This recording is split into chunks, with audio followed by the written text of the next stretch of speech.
Okay, magandang araw mga ka-JSS. Nandito pa rin po tayo sa Dubai at ngayon po makakasama natin isa na naman po sa may-ari ng restaurant owner at sa isa pa rin, same brand, sa Japanese restaurant dito sa Dubai. Ang makakasama po natin ngayon ay si Boss Nico. Maraming salamat, Boss. Maraming salamat din po. Good morning. My name is Nicolay de Guzman. I am the youngest of the three brothers. Ang akin po is ang design, concept, and experience ng Ichiri Ramen House. Galing. Sobra. Pagkatapos natin kay Chef, pero sobra ako na-inspire sa negosyo niya. Napakagaling niyo. So pag-usapan natin, sir, obviously childhood mo masyado, pahapyawan lang natin. Oo. So, magkaiba kayong paglaki siguro, pero doon sa nabanggit ni Chef, di ba, na mini-meeting kayo ng daddy nyo in almost every dinner, di ba? Yeah. Parang napakalaking training ground para sa akin yun, para sa pagdadamit, sa kung ano yung productivity. Ikaw, ano yung masasabi mo? Anong klaseng pagkabata yung na-experience mo? Growing up is, mahilig na po talaga ako sa design. Okay. But then again, during the generation namin, si daddy ayaw niya. Okay. Kasi ang fine arts during that time, medyo mahirap, mahal ang materyales. Kung talagang hindi ka magaling na magaling, hindi ka masyadong, yung future mo hindi ganun kaganda. Okay. So, talaga, I graduated as a banking and finance. Okay. Ano ko talaga course. Pero nasa puso ko talaga ang designing. But then, si daddy talaga, mahigpit, ayaw niya, magbasa ka ng ganito. Gusto ko ng comics, gusto ko ng manga, pero bawal sa kanya. So, yun yung way ng hirap in a way na paglaki ko kasi hindi ako masyadong supported during that time. Oo. So, sa sobrang higpit po talaga kasi ni daddy, bawal ang idle time, at saka disiplina talaga. Galing. Oo. So, nung bata, si Boss Nico, anong pangarap? Pangarap ko po talaga sa design. Okay. Ever since designing po talaga. Oo, bakit sabi sa finance? Yun po kasi. Ang gusto nila? Yes, ang gusto nila. So, Okay. nag-aral po kasi ako as a scholar sa PSBA Manila. Okay. And sa PSBA Manila, ang courses po are businesses. Okay. So, ang gusto po talaga ni daddy for me is accountant lawyer. Okay. I did accountancy pero hindi talaga siya ang nasa puso ko. So, then I shifted banking and finance kasi sa Pinas noon during also our time is that kailangan mong graduate ng something para even pag pumasok ka is papansinin ka. Kasi kung medyo hindi ka nakagraduate, Okay. medyo hindi Totoo naman. papansinin. Oo. Masyadong mataas yung standard natin sa Pilipinas actually in terms of paghahanap ng trabaho. Pero ikaw, paano dumating yung first job sa Pilipinas? First job is iba-iba po. I did the designing para sa isang author ng book. Okay. And then ang job ko na first na talagang company is a shoe company. Ang funny nga dun is that nag-start ako dun as encoder. Okay. So ang sistema ng company na yon is that manual pa sila mag-encode sa store and then they bring that paper sa office and then we encode that manually sa computer kasi wala pang POS that time. Pero part yun ng sa napag-aralan din? Hindi po. So hindi mo masyado alam yung trabaho? As a computer side is madali lang po talaga. Kasi mahal ko po talaga ang computer. Okay. So, Oo. sa akin po, kasi typing lang din naman siya. Okay. So medyo basic lang Medyo din. basic lang po for me. Okay. Pero it's still encoder. So, encoder lang po ako noon. Nagkataon lang sa company na yon is that nag-resign yung graphic designer. Okay. Yeah, and medyo close po ako dun sa marketing manager. So, inas niya ako kung gusto ko ba maging designer, kaya ko ba to, kaya ko yan. Pero naglakas loob po ako noon. So graphic design? Graphic design. Ang galing. Wala po ako talagang formal education. Sa graphics? Sa graphics. Oo, pero talagang creative lang yung Yeah. sa isip. So ano to? So when you design something, visually, na-visualize mo yung gusto mong gawin. Yes. Tapos i-sketch mo na lang. Yeah, I think sa amin naman noon, direct computer na. Okay. Sa akin kasi noon, ang designing is that you can all learn the technicalities of Photoshop, Illustrator, lahat. Yeah. Pinakamahirap na part of being designer is that kung meron ka ng blank canvas, yun na yung mahirap. Yun na yung nagsiseparate sa creative and then technical. Oo nga. Kasi yung technical na-aaral, di ba? Basta nalunan mo gamitin yun. Pero yung gift kasi para sa akin, yung paano mo, yung interpretasyon mo bilang isang tao, di ba? Sa isang bagay. Kasi pag binigyan ka ng project, maaaring magkaiba tayo ng pananaw kung paano natin i-execute yung project. Okay. So nasa creative industry ka after nung natapos yung, kung nagkaroon ka na ng experience dito sa creative, ilang taong ka nagtrabaho dito? Sa Pilis po? Oo, yung sa pagiging 2 creative. years. Okay. 2 years po ako sa Pinas naging graphic designer. Okay. Before I decided to, why not try abroad? Okay. So yun nung next job mo agad papunta na ng ibang bansa. Yes po. Okay, so saan yung unang-unang bansa pinuntahan mo? Dito po. Agad? UAE agad, Dubai agad. Ang galing. Kasi nandito po isa kong kapatid. Okay. Ang ano nga po nun, dapat sabay kaming aalis. Mhm. Kaso nag-decide kami, tol, kung dalawa tayong walang trabaho, baka mahirapan tayo. So, why not mauna ka na muna since yung girlfriend niya, na ngayon wife niya na is nandito na. So, mauna siya, pasettle muna siya in a year para at least pag ako na yung pumunta ng walang work, medyo kaya niya akong suportahan in case hindi ako agad makakita ng trabaho. Galing. Okay. So, nag-resign po ako dun sa company ko na yun. Oo. And then, sabi ko dun sa boss ko after a week, boss, hindi pala muna ako magre-resign. Kasi mauna na muna yung kapatid ko. Okay. Tinanggap po ako ulit ng boss ko ngayon at dinagdagan pa yung sahod ko. Galing. So, nag-isang taon ka pa. Pero sinabi ng isang taon na lang. Yeah. Ako, Okay. alam niya na next year na lang po ako aalis. Okay. So, nakarating ka na ng Dubai. Fast forward tayo ng konti. Ano nag-una trabaho mo dito? Designer din po. Galing. As a graphic designer. Pero yung company namin is based sa London. Okay. So, meron silang remote office sa Dubai. Aha. So, mag-isa lang po ako nandito. So, technically, ang buong office po talaga is nasa London. Oo. Isa lang dito sa Dubai, which is ako. Ikaw yung nagre-represent ng brand nila. Yes, correct. Ang galing. Okay. So, ilang taon mong ginawa yung pagiging graphic artist dito sa... 1.5 po. Okay. Tapos restaurant na. Hindi pa po. Then, nag-work ako napunta ako sa isang agency. Okay. Sa advertising experiential agency. So, agency naman. Pilipino may-ari nito? Hindi? Hindi po, German-American. Okay. So, ang meet lang po namin nun is that yung office namin dati nung advertising na yon Aha. is papunta sa smoking area. Okay. Dadaan siya sa desk ko. Okay. Since hot desk lang ako nun, lagi niya ako nakikita. Aha. Sabi niya, the reason why niya ako nilapitan is that kasi wala akong boss, wala akong kahit sino, but then again, everyday nakikita niya ako doon in punto 9 o'clock. So for someone na nandun ng walang bantay at nandun ka ng impunto ng oras mo from the time na kailangan mong nandun, sa kanya, sa kanya, amazing. Ang galing. So, kumbaga, nakita ito, itong batang to, araw-araw pumapasok, wala namang busit. Wala. Nakapagkilala sa'yo? Yes, opo. Okay. Nagtagpo po kami sa smoking area. Okay. Nagkwentuhan, and then, Galing. So, yun na. na-pirate ka niya. In other words. Yes, tinirata po. Tinirata niya. Ang galing. So, okay. So, ilang taon ka naman nagtrabaho dito sa... 13 years po. 14 years? Yeah, 14. I stayed in a company kasi sa akin po kasi growing up, matindi sa akin ng loyalty kasi. So, I mean, usually ngayon kasi sabi, or the key is that, you have to jump into different companies to, to your value to get up and up, ma-appraise ka. And, Yeah. kasi you stay in a longer, sa company ng longer, medyo mabagal yun. Tama. But kasi for me, it's more than the appraisal ng monetary value ko, but yung knowledge na kailangan ko mag-gain. Sa company kasi na to, nandun yung freedom ko to learn a lot of things. Even wala kaming overtime nun.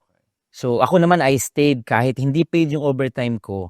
But that's for me. Like for me to learn more and more and more. Wala kasi po akong ginawa nun kundi mag-focus sa career ko. Okay. To have the knowledge na lahat ng kailangan kong malaman so that once I get out of it, marami akong natutunan that they cannot take away from me. Like, sure, maybe I was underpaid yung amount nung in-overtime ko, but then again, yung knowledge na alam ko, sa akin na yun, hindi na sa kanila yun. Ang galing nun. Oo, dito sa 14 years na experience mo dito, sabi mo nga, gusto mo lang talagang matutunan, minsan kahit wala ng bayad, go lang. Ano yung pinaka-isang bagay na naging parte ng kumbaga, kung nasaan kayo ngayon, o success mo, na kumbaga, kung hindi dahil doon, hindi ko natutunan tong bagay na to? Experience po. Oo. Sa experiential side ng business. Okay. Kasi ang designing is one thing, Mhm. the experience is another thing. Okay.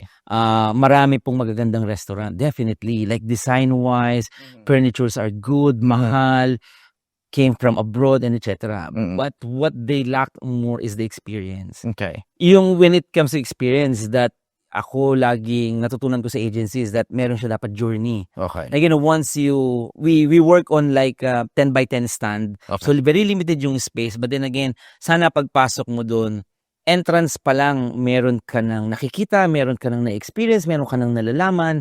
So, in-apply ko po yun sa business. Ang galing nun. Napakaganda. Sa akin, I agree 100% in terms of experience, di ba? Kasi, bakit ba nagbabayad ng mahal sa 5-star hotel? Kasi, definitely yung 5-star hotel, comparison sa 3-star hotel, yung experience na ibibigay sa'yo sa 5-star hotel, ibang level, yung experience. People pay a lot of money for the good experiences. So, parang yung sinasabi mo, ina-apply mo ngayon yan sa restaurant, na pagpasok mo sa restaurant namin, dapat ma-feel mo, sa design pa lang, talaga namang, wow. Opo. May wow factor. Yeah. Tama? I work po with all the senses kasi. More than just the eye na pleasing na aesthetically it's good. Aha. But then again, I also work with the sounds. Kailangan Japanese. Medyo weird kasi kung Japanese Aha. place ka Mm-mm. and then ang tugtog is let's say Eminem or Okay. Britney Spears or English. Totoo. So very strict po kami when it comes to that. And even the smell. So parang ang sinasabi mo ngayon, yung creativity mo in terms of experience na natutunan ko dito sa pag pumatak ko sa restaurant namin, dapat ma-experience mo yung Fully. Japanese vibes. Ika Yeah. nga, in this case, kasi Japanese restaurant. Correct po. Ang From galing. A to Z po yun. Oo, A to Z. oo. And each wall, each places is meron pong stories that I can share na gusto ko po kasi na somehow kung bakit ako na in love sa Japanese culture is that sinishare ko rin sa restaurant.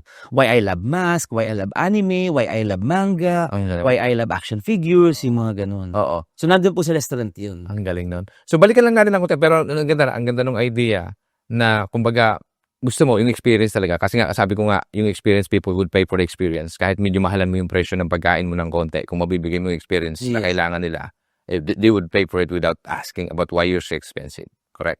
So balikan lang natin ng konti. Nung dumating si Chef Turo dito sa Dubai, sino na una sa inyong dalawa?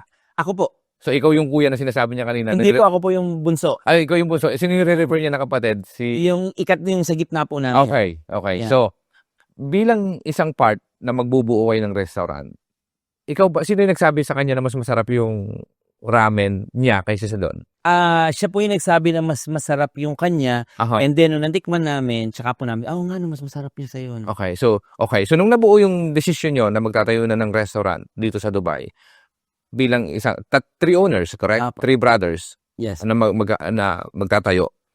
Ano yung unang-una na nai-contribute mo sa tingin mo na, kumbaga, siyempre, magkakapatid, minsan, yung investment, Yeah. initial investment. So, equally, share yung Yes, investment nyo? Yeah, equally po kami. Oh. Lahat po nung naipon namin noon, like for 14 years, 15 sa Dubai, Oo. is that itinaya na namin. Tinodo. Ako naman po yun kasi nung sumasweldo din po ako, din po ako nagpapadala po ko lagi. Okay. Ang dami. Ugali ko po noon since simula, kinikip ko yung mga transfer receipts ko. Oo. So, yung naipon mo resibo? Opo, so nung nakita ko, yung kapal nung resibo na pinadala ko and then kinumpute ko siya, then nagkaroon ako ng realization. Okay. Same as chef na, I had this money, pinadala, and then going back, saan siya napunta? Oo. Was it an investment? Was it this and was it that? Then doon ko na-realize and then wala. Oo. I think na to, around 9-10 years na ako sa Dubai. Okay. Nung palipat kami, nakita ko lahat ng resibo ko. Galing. Yun po yung Yung na-realize. turning point mo na parang, I have to mag-save ako ng para sa akin kung ano man yung gusto kong gawin. Okay. So, kwento mo sa amin, sir. Kasi ang napakagandang aral din nun, di ba na, once kasi daw, na-realize natin, yung mali, kumbaga, sabi nga, kahit gano'n kalaki yung income o yung pera na pumapasok sa'yo, kung may mga tagas yan o butas, never yun mapupuno Yes po. Oo, di ba? So, parang sa atin, yung karamihan sa ating mga OFW, kasi sobrang, hindi ko alam kung kultura siguro na talagang, sige, padala lang ng padala. Minsan kahit wala na talaga, ubos talaga Yeah. Madalas, ubos tayo. Diba? Tapos nung na-realize natin, somehow, kailangan pala magtabi para sa future, lalo na kung may pamilya na. Yes po. Diba? So ikaw, ano yung pinaglaanan mo, ba't ka na nagsumikap mag-ipon? Ano gusto gawin mo? Gusto ko po talaga, nung I was 25, dumating ako sa Dubai is 25. Okay. Meron na po akong plan talaga nun sa buhay ko. Kasi na-realize ko rin po nun na without the plans is magiging lang tayo. Like, you can have your plans, but don't get stuck with the plan. As long as you have the goals, go enjoy doing that plan. Hindi naman siya pwedeng, I have this plan, I have to do this. Yeah. No, hindi mo siya kailangang sobrahan ng overthinking. Oo. I have this, ito ang my timeline. So when I was 25, sabi ko nung 20s kasi ako, ginawa ko na lahat. Yeah. Nag-party na ako, nalasing na ako, Uh-huh. umuwi na ako ng madaling araw, lahat ng pwede ko na nagawa. Sabi ko nang by 25, kailangan seryoso na ako. Okay. Kailangan ito na yung point. Binata ka pa nito? Apo, binata po. Okay. Sabi ko, 25 to 30, kailangan malaman ko kung ano talaga yung gusto kong gawin na bagay. Is it gonna be, magninegosyo ba ako? Ito ba yung job na gusto ko? Ito ba yung career na gusto ko? I had that 5 years to figure that out. Okay. And by 30, sabi ko, whatever that choice na napili ko, I'm gonna spend 10 years to master that. Okay. Doon, nung 25 po ko, between 30, na-realize ko, ang gusto ko po is 3D. Okay. Hindi po graphic designing. Oh. I got bored po sa designing sa 2D. Okay. Sabi ko, I needed something more. I needed more, medyo challenging pa. Okay. Then I came to realize, ang pinakagusto ko po talaga sa 3D. Mhm. And then, within that 10 years, minaster ko po yung craft na yun. Ng pagte-3D. Yung pagti-3D. Sabi ko, sana po by 40s, nasa directorial position na ako. Okay. So I can lead. Okay. So yun yung iniisip mo, pero yung in terms of business na pangarap na negosyo, doon sa kasi nag-iipon ka na eh. Yes. So ang gusto mong ipunin, nasabi mo nga, hinahanap mo po kung ano yung gusto mo talagang gawin in the future, pero at the same time, nag-iipon ka na. Pero naisip mo, 3D, bakit napunta sa restaurant? Ito po yung ako po yung uuwi na for good dapat. Okay. Like, ang depresya po namin talaga is a month lang. Okay. Na-send ko na lahat ng gamit ko during that time. Lahat, nakapag-build na ako ng office sa Pilipinas. Kasi during that time, naging uso ang hybrid work. Okay. So, I had to do my office kasi ang plano ko noon, mag-work ako locally sa Pilipinas, but then again, my clients are based still here. Oo. So, kaya ako nag-build na lahat-lahat na yun. Then, Okay. Kuya came, nagkwentuhan, and then in a month, Oo. yun yun na buo, let's do the restaurant. Okay. Yeah. Kasi po nun sa akin, nun feeling ko, nasa Dubai na ako for like 18 years, 17. Oo. So for me, I got feeling ko, I think that's it. Tired. Siguro, pagod na ako sa ibang bansa. Gusto ko balik naman na ako ng Pilipinas. Doon naman doon naman na ako sa negosyo side, si wife ang sa corporate side. Okay. Ayun yung naging plan namin. Okay. But then again, nagkwentuhan si Kuya Raul, and then we ended up having, let's do a restaurant. Mm-mm. Then I came to realize, hindi naman pala ako pagod about the life here, the city, I was tired of my work, my job. Uh-huh. Like, I feel like I got stuck, like, when yung growth ko naging lesser na. Uh-huh. So, I needed more. Okay. So, yung pangarap mo na magtayo ng 3D, big companies, di ba, nasa Pilipinas mo gawin, which is naput up mo na actually yung office mo. Yes. Magkano ginastos mo para sa opisina? Opisina po, medyo Malaki na. Mga half po. Half M. So, i-give up mo yon para dito ngayon sa pagpuput up ng restaurant. Ano yes, in terms of decision making, kasi may pangarap ka rin para sa'yo eh. Di ba? Paano ka na-convince na, hindi, tol, magnegosyo na lang tayo. Tatlo kasi tayo eh, di ba? Parang pinangarap mo, pinag-ipunan mo, at na-realize mo sa sarili mo na ito yung gusto kong gawin. Yes. Di ba? Na kapag pinag-ipunan mo yon, pinaghandaan mo yun, sabi mo nga, decided ka na talagang umuwi. But then somehow, nagpumunta dito si brother, kasama si mami mo, tama? Ihahatid lang supposed to be si mami eh. Yeah. Tapos biglang nag-usap-usap kayo, na parang sobrang bilis ka na-convince, ganun Yes. ka bilis. Kasi ako po by nature talaga, una is matindi po sa akin ng family. Okay. So yes, nasa Pilipinas nga ako, nandun nga kami, may business, but then again, wala yung Kakaiwalay na naman ulit. Kakaiwalay kami ulit. Oo. So then here, yung chance or yung opportunity na magkakasama kami doing the business, Oo. it's still a business. I mean, I still do the 3D part ng business na to, but then again, we're together. Okay. Mami is here, kuya is here, then yung wife ko pwede siya mag-work from here Okay. to doon. So for me, it's a no-brainer na I have to sick then. I'm gonna lose $500,000. And so, kasi po, yes, so be it. Kasi sa akin naman po, Galing. very risk taker kasi ako. Oo. Like, pagka meron akong bagay na pinaniniwalaan, Okay. willing ako mag-risk, regardless how much is it, or how much, kung ano yung pwede kong investment, it doesn't matter. Kasi, money you will always earn. Galing. Ano lang yan? Like, pera is, makikitain mo talaga yan. Yes, may mahirap, may hindi. Oo. But then again, yung opportunity na darating sa'yo, hindi naman yan nangyayari everyday. Oo. Totoo naman yun. So, ikaw, kasi para sa akin, medyo mahirap yun yung gagawin mo kasi unang-una may sarili kang, sabi ko nga, may sarili kang pangarap na pag-ipunan mo na, paghandaan mo na. But then, binalanse mo yung decision pagdating sa decision making kasi sabi mo nga, unang-una, uwi ako doon, tapos dito sila maiiwan. Ako yung uuwi, parang hindi yata maganda. Dahil doon, nabuo na, sige, dito na lang din ako mag-share. I-give up ko na yung nalos na yung 500,000, mawawala. Yung pangarap kong, akala ko yun na yun. Hindi, ito pala. Pero at least, babalik ka sa creative side of the business. Pero, shosyo kayong tatlo magkakapatid. Yes po. Oo. Ano yung pinanghahawakan mo? Bakit kailangan mong i-sacrifice yung sarili mong pangarap? Maliban dun sa pagmamahal sa pamilya. Given yun Nasabi mo nga, priority family sa bilang isang Pilipino kultura natin yun di ba? Pero yung i-give up mo yung sarili mong pangarap, ititik mo lahat ng risk, kasi itataya mo lahat Yeah. Sabi mo nga, itutodo mo yung naipon Na pinaglaanan mo yun ng 5 taon na inipon, di ba? Yeah. Isusugal mo ngayon, ano yung nakikita mo? Bakit? Kumbaga, ano yung paniniwala mo na ito yon. Ito yung dapat kong isugal to dahil sa paniniwala ko sa kapatid ko, maaring ganun. Ikaw? Yeah, ako paniniwala ko po talaga din kay Kuya na meron siyang 10 branches sa Pilipinas. So, meaning, he knows the business. Yeah. And then here in Dubai, sa UAE, nakita namin sobrang virgin pa nung market na gusto namin gawin na business na nag-work sa Pilipinas. Okay. So, sobrang dali nung decision na eto may nag-work, Oo. dito wala masyado nito. Oo. Why not? And then, natikman namin, nakita namin kung ano yung gusto namin gawin. And then, sobrang dali rin sa akin kasi it's a Japanese concept.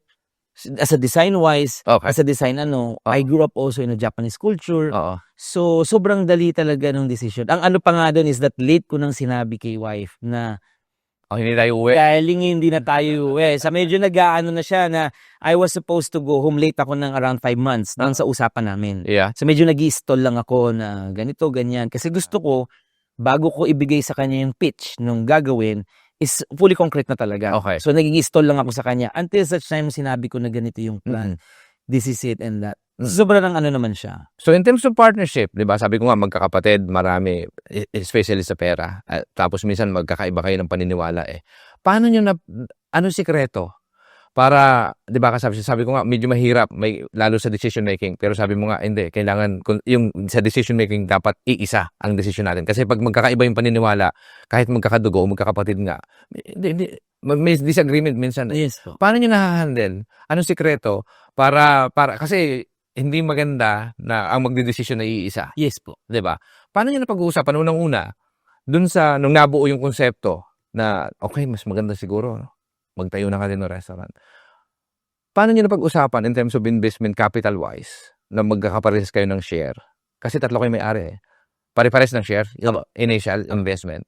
Tapos paano niyo napag-usapan para maiwasan o ma-prevent yung pagtatalo eventually? Naglaan ba kayo kaagad na, ikaw dito ka, ikaw brother, ikaw in charge dito, pagdating sa dito, ipapagkaloob mo sa akin tong project na to. Ikaw naman, magaling ka dyan, ikaw dyan.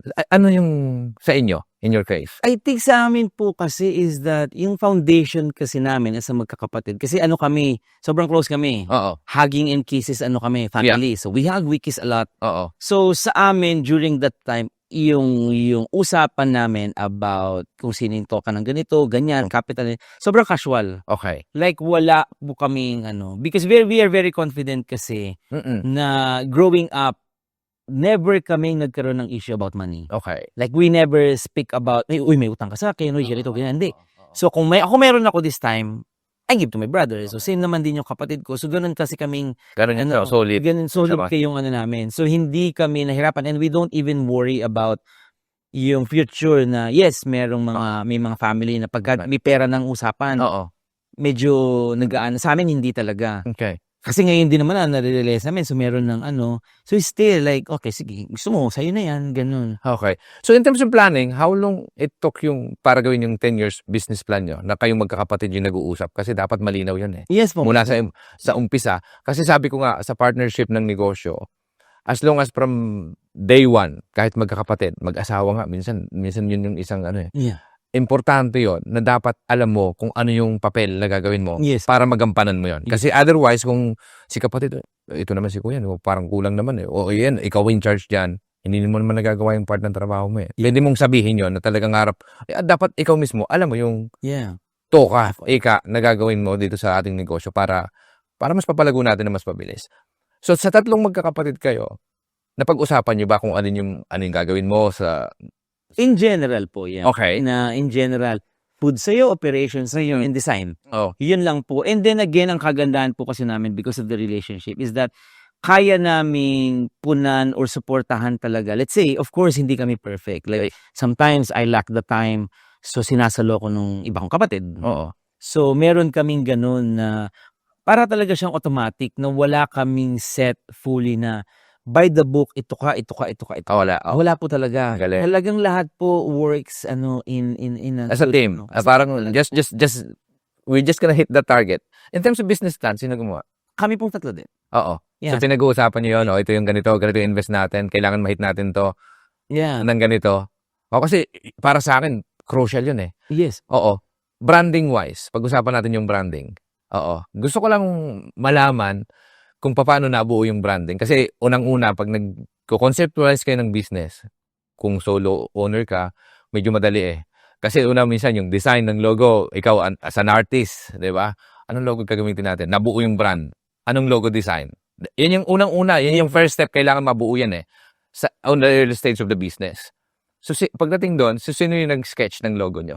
So on that part po, we actually treat it as an individual. Kaya medyo madali din po. Like Okay. let's say, kung ikaw sa isa ka lang na may-ari, ikaw ang magdi-decision about ito yung design, ito yung ganito, ganyan. Oo. So in our team, even team kami, when it comes to like let's say food, si Kuya totally yun. Like fully respect kami whatever yung decision niya. So kasi hindi is a chef. As a chef, Oh. meron lang po kaming few questions na Tatat- kailangan masagot niya. Oo. Pag yung sagot niya is check, okay na po yun, no questions asked. Okay.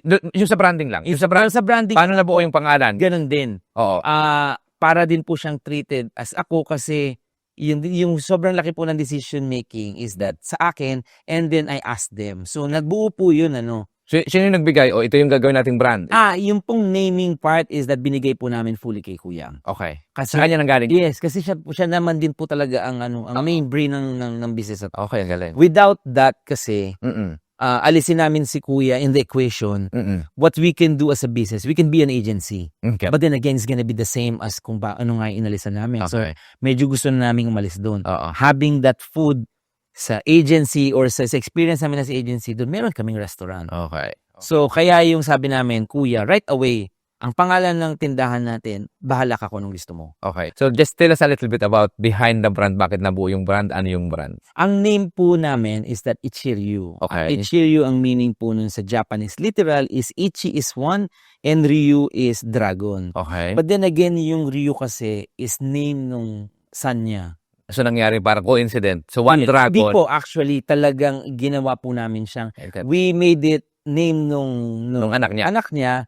And then, para sa kanya, kasi yun po naman business niya other is that anak din po, pangalan din po nung name niya. Anak din niya sa... Yung brand sa Pilipinas. Yes po.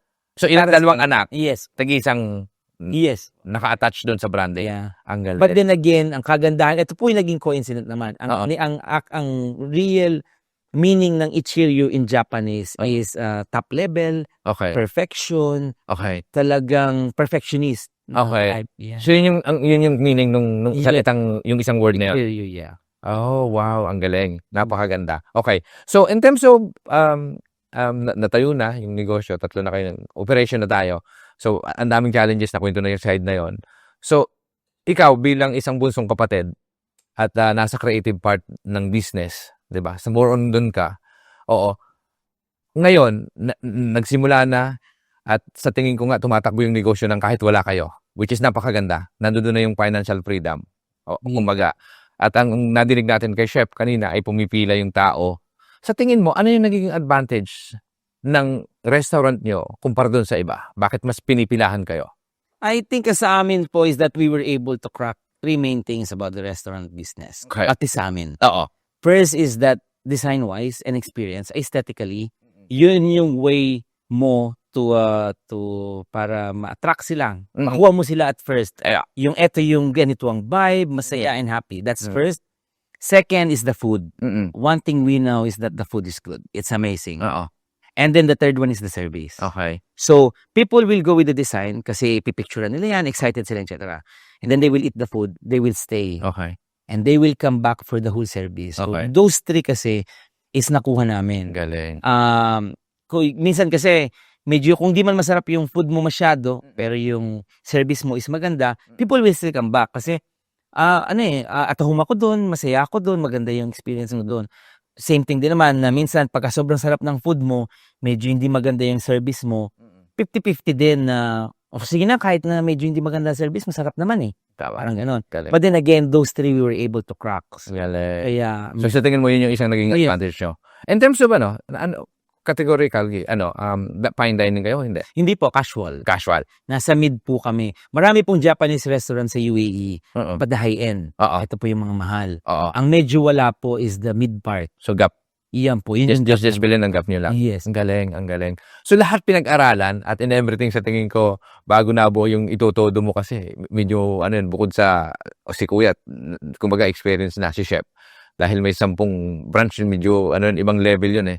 Ikaw, in terms of business, pang ilang negosyo mo to? Ito po ikalawa. Ikalawa. We did also business nung wife ko na nandito kami and then Mm. we did the business sa Pilipinas. Successful yung isa? Hindi po. Failure din? Failure. yun. Oo, okay. Ano yung ang natutunan ko kasi doon is that very important Oo. na hindi ka maaring mag-business Mm. just for the sake na I have money, tatayo ako ng business, Mm. papahawakan mo doon locally nang wala ka. Okay. Mahirap, maraming factors. Okay, ang Siyempre, ganda nun, ha? Yung Oh, so bilang isang OFW, nagtayo ka ng negosyo sa Pilipinas. yes, So, ino-operate mo remotely. yes. Oo. So, ano yung ma-advise mo? Kasi ang dami yan. Kasi ako isa mismo, di ba? Nagpatakbo ako ng, hindi naman ganun kalalaking negosyo. Sabi ko nga, di ba, dapat daw sa negosyo, kung may matatalo ka. Pero ang mali kasi sa akin, hindi ko pa prepare ipatalo yun, pero sinugal ko na eh. Hindi naman todo, pero kasi may income, tuloy-tuloy yung income, pero ang laki din na invest ko na natalo. Okay. Di ba? Ikaw, sa'yo, yung aral na napulot mo rito at baka sakaling kapulutan ng aral ng ating mga kababayang OFW na nanonood ngayon, ano yung ma-advise mo? Remotely versus dapat nandun ka? Dapat nandun ka. Well, first po is that especially if this is your first business, kailangan alam mo ang in and out ng business. Alam mo yung paano kang kikita, bakit hindi ka kikita, saan ka malulugi, ano yung pwesto mo, lahat-lahat yun. Mm-mm. Without na nandun ka and pinaano mo lang yun, is hindi mo marirealize or hindi mo malalaman. And for some na gagawa ng business na yun, it wouldn't be the same kasi ikaw ang naglabas ng pera. Yeah. For them, it's just another business. Regardless malugi to or hindi ako mawawalan. Probably hindi ako sa sahod or mawalan ako ng sahod, pero ikaw as a owner, malaking bagay kasi pera ko to eh. Ako yung nandun, gagawin mo ang lahat. Tumambling ka, tumuwad ka para maggawa mo to kasi business, pera ko yung inilabas ka. Tama. So yun yung medyo mahirap na part. And then, since hindi mo talaga alam ang day to day, Yes. hindi mo rin alam kung merong nawawala o merong ganito, merong ganyan. Oo. Totoo. Yun po- Yun yung mahirap. Yes. Sobrang hirap magpatakbo ng remote kasi unang-una nga, kahit na gusto mo yung ginagawa, hindi naman ganun ka-passionate maaari yung empleyado. Ibang-iba yun. Ibang-iba. O kahit yung experience na sinasabi mo, di ba, na mapa-experience sa client, service ba yung provide sa, ano yung negosyo mong ginawa? Yung Ano din po, food, F&B. food din. Yeah, then kasi kaausuan po kasi nun ng tea, milk tea. Okay. I did a 3 concept po na iba-iba. Okay. So may milk tea, may goto, I forgot the other. At the same time, parang sabay-sabay to. Na Yeah. maliliit na foods. Maliliit po, parang food stall. Okay, ang galing. So, dun mo na-realize na, although maliit lang yung natalo kung sa initial investment, pero prepare kang matalo yon para lang at least Yes po. ma-experience mo yung. Always naman po akong prepare. Pero umahangan, di ba? Kasi naman, pag tinayo mo isang negosyo, hindi ka naman agad na, sana mag-fail ako. Hindi naman ganun. Hindi naman. So, gano'ng katagal tumakbo yung negosyo mo? Ano rin po, siguro less than a year. Less than a year. Yeah. So, nung nalaman mo na hindi na kumikita, kasi isa rin to na ako, medyo sa akin kasi medyo napatagal ko pa eh. So, para sa akin kasi dapat in 6 months, na sa tingin mo, hindi man lang nagbe-break even at natatalo. Kasi ang yung survival, at sabi nila, umaabot dapat. May stages kasi yung business, di ba? Na more or less, yung mga unang 2 taon, hindi kumita. Pero dapat prepare ka dun eh. Di ba? Kaya nga sabi ng iba, huwag mong itudo kasi kung mawala man yan. Hindi Permanent ka, rolling cap. oo, pero yung sa inyo kasi iba eh. Kasi nag-expand na kayo eh. Expansion na talaga. Kasi after 10 years, yun yung dapat yung talaga agresibo yung pag-expand. Kasi ang bilis nyo eh. Di ba? Kumbaga dito nga, 2 ka agad. Nagulat ako. Yung di pala, dito nagsimula yung isa, mayroon na pala sa Pilipinas. Kaya kumbaga, given yun, na pag nandun ka na sa year 7, 10, yun talaga yung expansion, which is, nasundan nyo yun eh. Ang galing. Oo.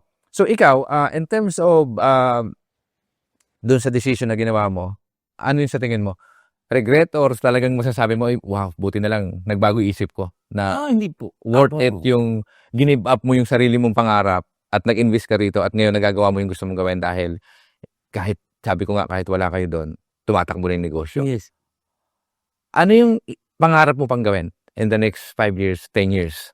Ako kasi sa buhay po, wala po akong pinagsisihan. Lahat po ng decision na pinanindigan ko, na sabi ko gagawin ko to. Oo. Regardless, mag-fail ako, hindi ako matuto, hindi maganda, Oo. okay lang sa akin yun. Kasi I learned something. Ang magiging mali naman doon is that kung natutunan ko na to last time and then inulit ko pa, hindi ko binago yung kailangan kong baguhin, then that's the time na I failed. Mhm. Pero yung mga first time ko kasi hindi. Kaya hindi ako nagsisi about doon sa decision. Totoo. Na anything, even sa buhay ko noon, wala akong binabalikan ko minsan kasi pagka gusto kong mag-relax, babalikan ko, ano ba may pinagsisihan ba ako sa buhay ko? Wala akong maisip na pinagsisihan ko kasi lahat yun natutunan ko. Tama. Yung dito naman sa Galing. business na na pangarap ko pa in the next 5 years. Oo. Currently kasi we are handling 5 companies na. Dito sa UAE, Sa ito lahat. UAE po. Oo. So tell us about, so kumbaga, so 5 negosyo, share lahat to. Yes. 3 kayong may-ari. 3 po kami may-ari. Dun sa iba-ibang businesses, meron kaming other partners, meaning not financially but more industrial, Okay. what do you call this, skill. So outside the family to. Outside, ano po, yes, parang brother in another mother. Yeah. Parang ganun yung Yeah. samahan. Po, yes. Wow. So may 5 kumpanya na tumatakbo, which is may nakahalo na hindi pure 3 lang kayo may-ari. Ilan yung isang Yes po. So, meron po kaming 2 F&B brand, Okay. which is itong Ichiryu and then Taco Ichiban. Mhm. Yung Taco Ichiban po is a food F&B din, pero more on festival side, like Okay. pop-ups. Okay. Gusto sana namin, pag may pop-up lang, ito yung mga festival food type, pero also Japanese. Okay. And then we did a general trading company Okay. to do the import and export kung meron kaming gustong bagay sa Japan, dadalhin dito. Galing. Same. Oho. And then we did a, what do you call this? Events company, Okay. which is part nung lahat nung, like, let's say, if we have a grand launch or opening sa mga stores namin, also as an agency, yung experience namin, so we created that Ang galing. para, So- dito yung may partner na kami na na yung dati namin ka-work din, Mm-mm. na kaibigan ni Kuya sa Pilipinas long time ago pa. Mm-mm. Siya yung may part ng event side naman. Okay. So in terms of kasi parang ngayon medyo dumadami, no? So pero yung in terms of umbrella companies ba to? Yes. Umbrella. So yung group of companies. Yes. Ay ka nga. So dalawa yung F&B. no, I mean yung investor na nag-invest. Wala po. Lahat po ang investment namin is fully kami po. So yung part lang yun ng managing team yung dalawa na pumasok. Yes po, yeah. So, yung ginawa po namin sa kanya, since si Dexter po is yung part nung isang company na events. Okay. Partner namin siya. He has a share. Okay. But then again, meron siyang salary, meron siyang share, pero he handles the agency part. Ang Uneven galing sa amin. ng concept. Kasi ayaw sana namin. We can ask him to be here. Kung magkano yung kinikita mo dati sa work mo, pwede natin tapatan. Mm-mm. But then again, hindi kasi din So yung empowering him him as para tama ang ganda ng konsepto kasi ako naniniwala ako na kaibigan, you empower them. But then in terms of control decision making, lahat pa rin kayo magko-contribute. Part Yes. kayo ng para paano magpalaguin. Correct. Pero at the same time, bukod doon sa salary niya, kumbaga, may share ako rito. Yes. So, pagbubutihan ko. Yun ang napakagandang ginawa. Yeah. 'Di ba? One thing we learned sa past namin. Galing. Ganun. Napakaganda naman ng konsepto. So far, yung dalawa na outsider na hindi member ng family, pares nasa management, sila yung nagpapatakbo ng negosyo na yun, pero they have a share at the same time, they have the power Yes po. to advise o maybe, 'di ba, sa board para pag-usapan kung paano tayo saan pupunta yung direction na pupunta natin and everything. Ang That galing. is po yung fourth company. And then the last company po is an apparel brand naman. Okay. All Japanese. Gito naman po meron din kaming... Same thing. Same din. yung konsepto na parang isang magmamanage, Correct. may share ka din. Yes po. Ay, Siya din. Si okay. Art naman, is siya yung part sa design part. Kaming dalawa yung... Oo. Siya yung magdo-drawing, siya yung freehand, siya yung lahat. Oo. And then yun yung... Meron din siyang share sa company. More than Okay. Ang ganda ng konsepto. So, linawin ko lang para ito kasi parang sa kalaman ng iba. Kasi dapat talaga personal money in everything. So, sa inyo ba, sweldo, pera ng company is money of the company? Yes po. Oo. So, in terms of salary as obviously owner, in terms of, sabi ko nga, walang CEO, walang director. Wala po. So, paano sumusweldo ang bawat isa? Equally rin po kami. Galing. So, pera ng money is pera ng company is strictly pera ng company. Yeah. Even technically, yun na yan, hindi. Yeah. Kasi as a company pa rin siya is hindi naman siya, nasa company siya eh. Hindi Oo kami nga. ang company. So, susweldo bawat buwan-buwan. Yes. Kung magkano yung kailangan nyo. Correct. Tama. Equally din po kami. Ang galing. Tapos si outsider, si yung in-empower niyo na kaibigan na sumama sa management. So, kung magkano yung rate ng salary niya, papasok pa rin sa isang pot yun ng isang business account. May binigyan po namin siya ng sahod. Apart pa dun sa... Sa share niya, kunyari ka, parang sa akin kasi, okay, I have whatever percentage as a share. At the same time, kung ibibenta natin kung mag-exit tayo eventually, ito yung share mo. Kung magkano man yung value ng share na yan, let's say 20%, 30%. So, sa amin yung 70%, kung 30, di ba? So, nabenta natin ng 1 million, for example, that particular business, sa yung 30% niyan, sa amin yung tama ba? Yes po yan. Ganon. Ganun po. Equally din kami sa kanya. Galing. So, okay. Ang ganda ng konsepto nyo. So, ngayon, in the next 10 years time, dun sa, 10 years, yung business plan nyo, pwede ba nating, mas malinawan ano yung nakasaad sa 10 years na plano? Kasi para lang din kapulutan ng aral kung gaano ka-importante yung business plan sa isang negosyo. Yes po. Ako po noon, or kami po, ang aim talaga po namin, we wanna build an empire. Okay. Yun talaga ang aim namin. Galing. We wanna do global. Yeah. Kaya po ang aim namin more are global awards. So Yeah. we just came, I think 2 weeks ago or 3 weeks ago from Bangkok. Kasi nagkaroon kami ng award na doon namin na-receive sa Bangkok. Galing. And this coming 7th po, meron din kaming another award na tatanggapin naman sa Atlantis as Palma Jumeirah. Palm, yeah. Okay. So gusto po sana namin, ang gusto namin is that we have next phases is that we will build small Ichirius. Okay. Like we call it Franchise or? hindi po, we still owned. Oo. Maliit na ano namin, i-distribute namin in the whole UAE. Okay. Gusto kasi namin pag nagpunta ka ng Japan, meron kang makikitang maliit na ramen shop is for like 10 sittings, 15 sittings only. Yun yung gusto namin i-distribute. Pero mas marami. Lahat mas accessible sa bawat Correct. Ang Mas madali po mag-invest kasi medyo smaller ang small ang team, Tama. mas madaling i-handle, galing. mas madaling i-distribute. Ang galing. Yun po yung next plans. And then meron po kaming another 2 big projects na nasa pipeline, nasa lineup, na mas malaki pa po to kung ang size niya would be Ichiryu as now is only 1/10 of that whole project. Wow. And also Japanese team. Galing. Two sets po yun. Oo. Two completely different concepts and design yung malaki na yun. Galing. And then we will build, I think we will have another company pa. I think it's gonna be total of 6 Oo. ang plan. And hopefully, in the 10-year plan na to is that pag nabuo na namin to, we wanna do Lilo. Gusto namin. Kasi na namin po kami, ang pinag-usapan namin is that ito lang yung gusto naming kitain monthly. Pag once okay na to, regardless kung how many branches yan, okay na tayo. Okay. Ayaw natin umabot sa punto na yes, may pera ka nga, pero sobrang sakit na ng ulo mo kasi hindi mo na kaya i-handle lahat. Okay. So, ang ganda nun. Napakaganda nun. So, ang sa akin lang, doon sa 10 years business plan, o kumbaga, international kasama, hindi. Opo, global. Global yung gusto niyong gawin, oo. Ano yung mga unang bansa na target niyo pang mag-expand? Nandun sa 10 years plan? Lined up? We wanna do the GCC part muna. Kasi po madaling access. Okay. Asian GCC part is? GCC meaning Saudi. Okay. Middle East, yeah. Okay. Opo. And then would be Georgia is naging po rin namin kasi malamig, Europe vibe, sobrang relaxing. And then we wanna do Europe. Okay. Sa Asia po kasi is that maliban sa medyo malayo na yung biyahe, and Asia and then Asian food is medyo nandun na. Galing. We wanna bring it sa Europe side. I say Europe side is that nandun yung gustong-gusto nilang Asian flavors kasi bold, ibang-iba dun sa nakagawian nila. So again, yun din pong concept namin or ni Kuya na we wanna do something unique. Para mag-stand out ka talaga sa kung ano man yung... Sa tingin ko yung branding, ganun eh. Pagka na-recognize ka, Yes. kasi kung mapapansin mo, Wagamama is international brand, correct? Yes. Mayroon dito ang Wagamama, Yes. di ba? Yeah. So Nando's is the same thing, Yes. right? So but then, sa kayo, in terms of 10 years plan, exit ba ang plan? O after 10 years, go big even more? O... Ano po, we wanna do na... Gusto pa namin siya expand globally. Oo. But then, yes, after 10 years. Okay. But again, yun na yung... Once na na-hit nyo, let's say, nag-set ka ng target, 10 years, business plan. Pag na-hit natin to, ano yung next? Gusto po sana namin, medyo, especially si Kuya, gusto niya nang i-enjoy yung medyo, lesser time. But then again, ang aim po kasi namin, we wanna clone ourselves. Yeah. Si Kuya, gusto niya na... Exactly.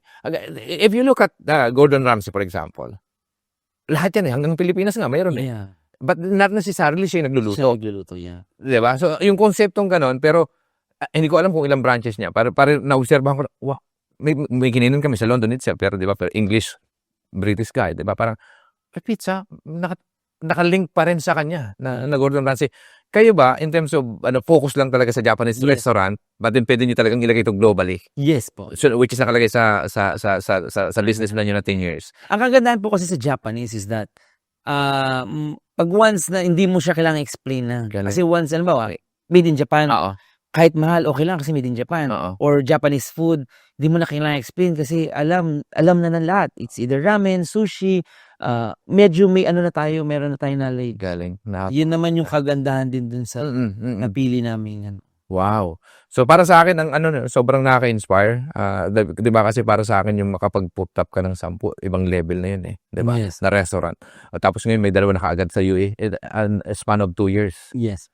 Next year po is coming. There's something coming. Another big ones, 'di ba? So parang which is lahat ng nandoon sa business plan nyo, nata-target ba yung monthly o yung nasusundan o mas na-a-advance? So, ano pa nga po ano Yun parang feeling ko kumbaga okay year 1.5 bago si second branch.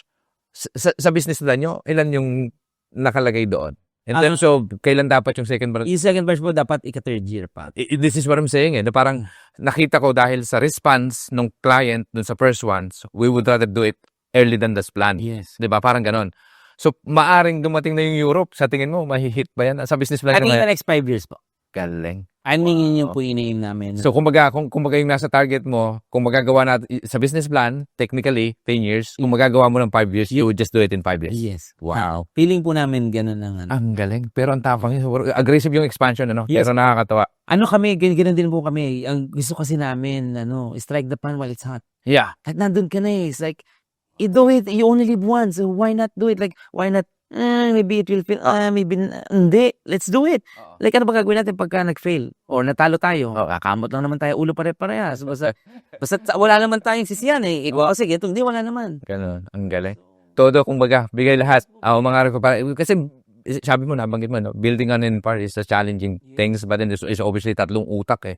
Kasi iba ikaw yung decision making kung mag-isa ka lang. Yeah, mahirap po. Mas mahirap yung tatlo. Kumbaga, sa isang tao na magde-decision ka, kung ako mag-fail, ako lang ito eh. Pero yung tatlo, para, di ba, konsulta lahat muna, pero dapat lahat mag-agree. Yeah, correct. Ang maganda po sa amin talaga, we till as one. Kaya nga, Even as ang parang sa akin, which is parang imposible, pero nagagawa niyong posible, yun yung nakakabilib sa inyong tatlo. Pero hindi naman po nawawala dyan ang away, hindi po nawawala ang Oo naman. Hipokrito naman tayo pagka walang away. Kami pong magkakapatid, Diyos ko. Yeah. Paano nyo na-handle yun? Bukod napag-usapan na din lang natin. Kasi sa tingin ko, yun nga ang hirap kasi yung kapatid, hindi mo mapipili na bakit kita ikaw. Yes po yan. Kumbaga, pero sa akin, eventually, mahirap dun sa, yung pinaka-biggest challenge kasi sa tingin ko, kahit sa magkaibigan nga, di ba, sinasabi nga nila, may kasabihan nga, na kung gusto mo magkaroon ka ng away sa pagiging kaibigan, magtayo ka ng negosyo, malamang mag-aaway talaga kayo kasi magkaiba kayo ng pananaw Yeah. di ba?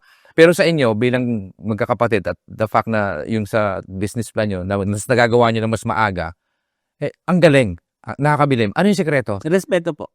Wow. Respeto at pagmamahal. Ang galing naman. Yan naman po ang meron kami na even magkaroon kami ng pagtatalo. I mean, we realize na yung respect namin to each other with the craft that we have, with the expertise that we have, and as a blood, mas matindi po.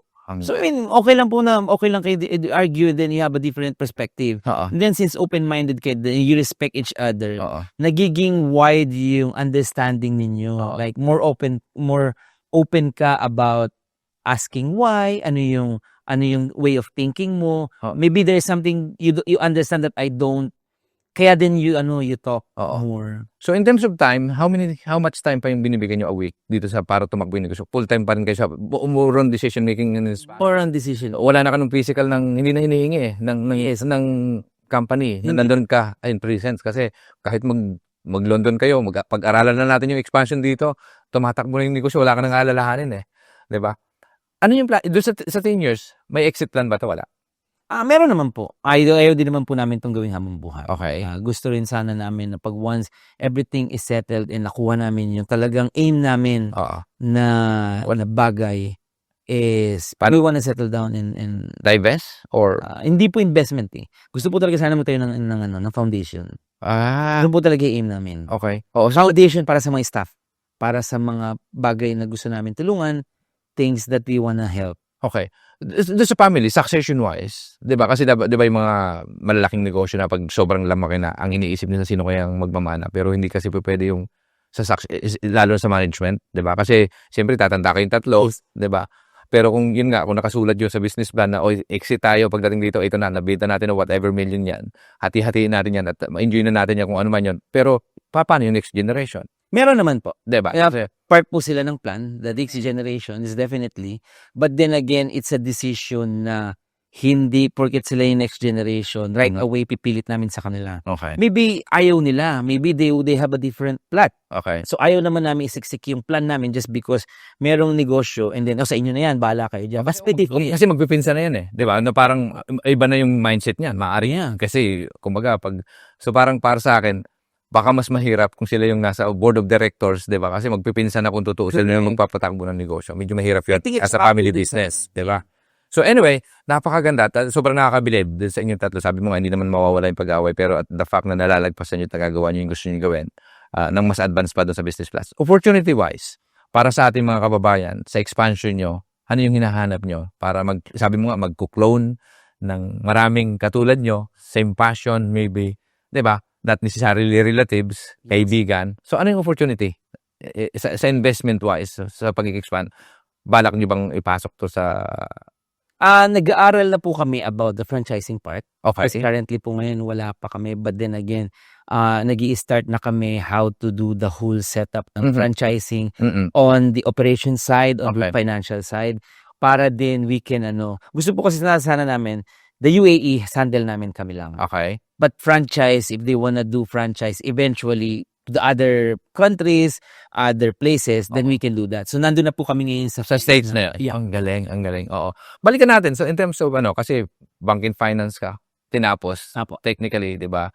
So, sino yung in charge sa finance? May mga... Ito po yung ika-apat na part ng company. So, Okay. tatlo po kami magkakapatid na owners, yes. Oo. But the owners are actually 4. Mhm. Kami lang po yung talagang blood-related Okay. sa isa. So, ito pong isa na to, siya po ang may handle ng admin, HR, and finances. Okay. So, siya po yung hindi namin kadugo. Katrabaho po namin siya ni kuya na isa na wala po dito. Oo. For 14 years sa isang company. Galing. So, siya po talaga blindly ang financial part. So, ganun po kaming may tiwala sa kanya, sa isa't isa, Oo. na minsan, ang bangko po ng access, siya lang may alam, kami hindi. Galing. Paano, kasi ito sa akin, this is not in my thing. Pero maraming nagsasabi, di ba? We don't mention the brand o the person. But ang dami na nating narinig na kadalasan, minsan, lalo hindi kadugo, although pag may sistema kasi, napaka-importante ng system sa isang company. So yung sistema, paano kayo nagtitiwala? Kasi lalo sa pera. Yeah. Kasi ang ito personal, di ba, experience, cash payment. Pero lahat ngayon digital, kung may sistema yan, may prevention sa less. Kasi kahit lalo na hindi mo kadugo, kapatid nga pagdating sa pera. Pero ang ganda ng ginawa nyo, the fact na kayo mismo magkakapatid, may tao tayong pinagkakatiwala na, yan yung magaling siya dyan eh. Hinire natin yung tao na yung sinisweldoan yan o part ng ownership yun. Part 1 ownership, yeah. Oo, pero nandoon lahat sa kanya. Minsan nga, kung kasi sobrang tiwala nyo. Yes. Oo. Ano yung sistema na talagang pag tinignan natin to, backtrack natin yan, kahit 2 taon makikita natin yan. Walang tagas yan. Kasi minsan, hindi nakikita ng iba.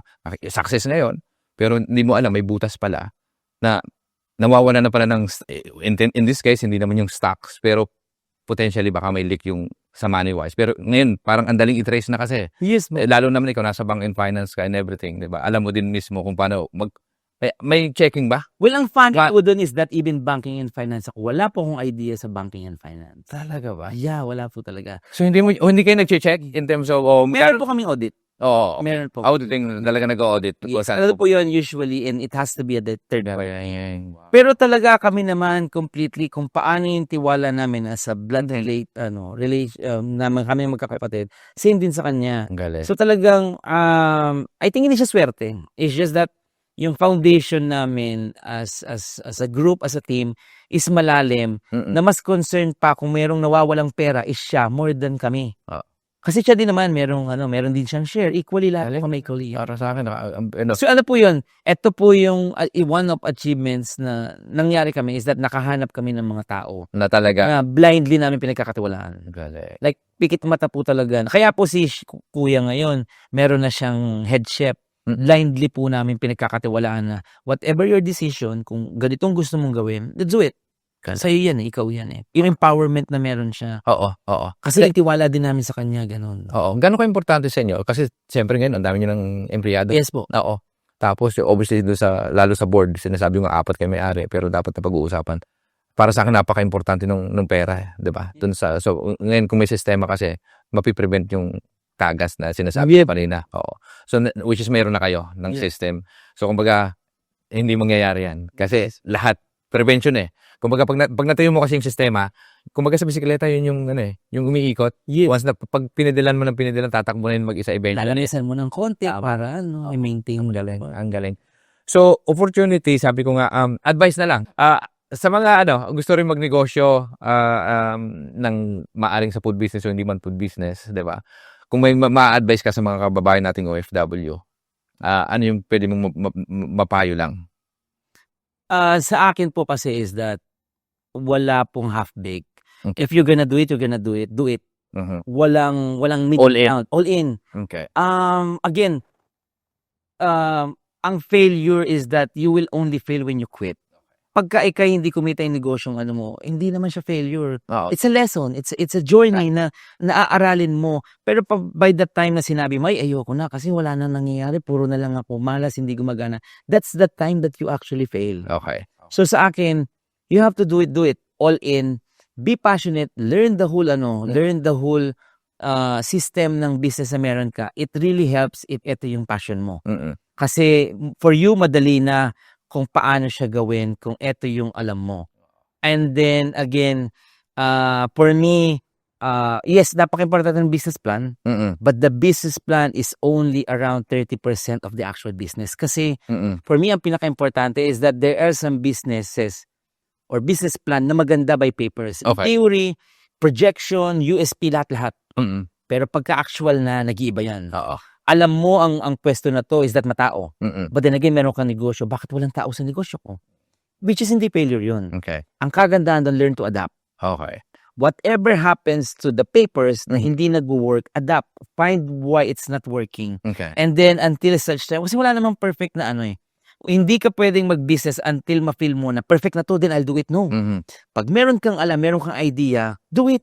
Galing. And then adapt eventually. You make it better and better and better. Napakaganda na. Oo, ang galing. Yeah. So in terms of ang ganda ng sinabi mo, sobrang tama na dapat unang-una passionate ka.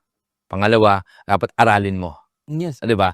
Business plan, napaka-importante. So lahat halos na sinabi mo, kailangan nyo, require 'yon para sa akin. Dapat unang-una aralin mo, alam mo yung papasukin mo, pangalawa dapat mag-business plan. At the same time, pag may business plan na, dapat mag-adapt ka kasi maaaring, oy, ito yung nakasulat pero hindi pa ito yung lumalabas eh. Yes. So, you have to adapt. Ang galing, napakahusay nun. So, isang napakalaking aral para sa mga nakakanood. Pag na-apply mo yon, for sure. I think you'll be okay. Oo, ang galing. I think you'll be okay. Oo, mensahe na lang. Mensahe dun sa mga dapat mong pasalamatan. Sabihin na lang natin yung batang version ni Nico kung may mensahe ka sa kanya. Ano yung pwede mo sabihin? Ako, kung meron po akong mensahe sa sarili ko nung bata ako is that I would have done it more. Okay. I would have been more aggressive. I would have been, kasi lumaki po ako introvert. Hindi po ako pala kausap. Oh. Nag-adjust lang po ako nung nagka-business na. Okay. Not because I have to, because may business no, hindi naman. No, na-enjoy ko rin naman na yung kung meron ako sabihin sa sarili ko nung bata ako, I would have done it na makipag-usap more sa iba, to learn the culture, to learn, mahilig po kasi ako sa tao eh. Mahilig ako yung psychology about people. Why, eto yung ganito, bakit ganito sila, ano yung way kung paano sila nag-iisip. So, meron lang po akong sasabihin sa sarili ko nun. Be more aggressive, be more, you're gonna live once, walang regret. Oo. It doesn't matter kung ano man ang mangyari, basta learn to pick up those lessons. Ang galing. And then you'll be good. Okay, ang galing. Oh, so invite na lang everyone na makakanood para bisitahin sana kayo dito sa restaurant nyo. Para po sa mga tumatangkilik at hindi pa po nakakaalam, kami po ang Ichiro Ramen House. Meron po kaming 2 branches, one in Jumeirah 1 Alwasel, and then the other one po is Dubai Marina. Sana po makapasyal kayo, try our food and experience and service.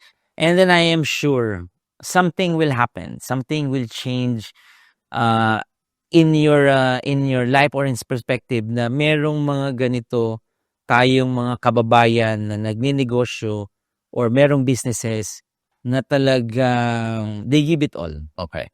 Talagang bibigay nila ang lahat para. Tama. Ibigay lahat dapat. Ibigay lahat. Oo, Tama. 100%. 100%. 101. 101. Oo, tama. 101. Excellent. Ang galing. Maraming salamat, Boss Nico, sa oras at talaga namang na-appreciate namin.